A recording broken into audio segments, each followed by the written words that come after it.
नमस्कार, मी कीर्ती गायकवाड। स्वागत आहे आपलं आय न्यूज 28 मध्ये। चला तर मग जाणून घेऊयात महाराष्ट्रातल्या ताज्या घडामोडी। वर्धा येथे जनाक्रोश आंदोलनाची आढावा बैठक, जिल्हास्तरीय बैठकीचे आयोजन। सकल मातंग समाज वर्धाच्या वतीने जिल्हास्तरीय बैठकीचे आयोजन करण्यात आले होते। बैठकीसाठी प्रमुख मार्गदर्शक म्हणून सकल मातंग समाजाचे राज्य समन्वयक डॉक्टर अंकुश गोतावळे हे होते। बैठकीमध्ये अनुसूचित जाती आरक्षणाचे उपवर्गीकरण होणे का गरजेचे आहे याची इत्थंभूत माहिती डॉ गोतावळे यांनी दिली। मुख्यत्वे 20 मे 2025 रोजी आझाद मैदान मुंबई येथे होणाऱ्या जनाक्रोश आंदोलनामध्ये जास्तीत जास्त समाज बांधवांना उपस्थित राहण्याचे नियोजन करण्यात आले। बैठकीचे आयोजन श्री अमोल खंदार, श्री गणेश मुंगळे यांनी केले होते। बैठकीसाठी जिल्ह्यातील वेगवेगळ्या संघटनाचे पदाधिकारी मोठ्या संख्येने उपस्थित होते। त्यामध्ये प्रामुख्याने श्री राजेश अहिव, श्री विलास डोंगरे, अशोक डोंगरे, फकीरा खडसे, संगीता वानखेडे, सुमनताई बावणे, सतीश गवळी, नितेश कांबळे, तुकाराम हत्तीटेल, प्रफुल्ल कांबळे, प्रवीण डोंगरे इत्यादी मान्यवर उपस्थित होते। जिवती तहसील रिपोर्टर लहुजी गोतावलेची रिपोर्ट। 1 लाख लोकांनी हलग्या खरेदी केल्या आणि त्यांचं कसं ठरलं, एका हलगीसोबत 10 लोक वाजत जायचे।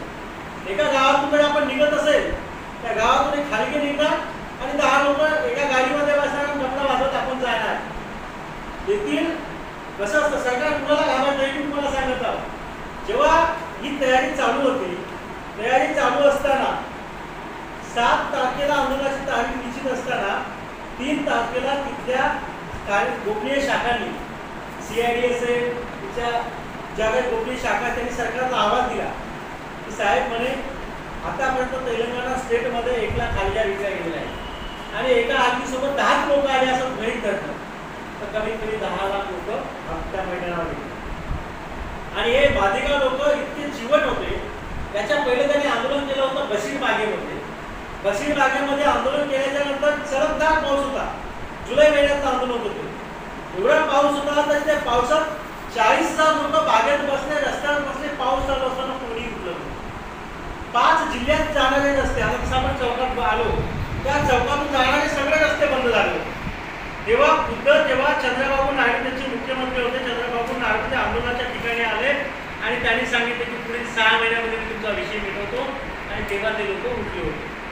मग याच्या लक्षात येत त्यांनी सांगितलं मुख्यमंत्र्यांना जर काही लोक 10 लाख लोक आले काही करत नाही, पण जर काही लोक वापस गेले नाहीत आणि हैदराबादमध्ये ठाण मारून बसले तर मग आपलं काय करायचं?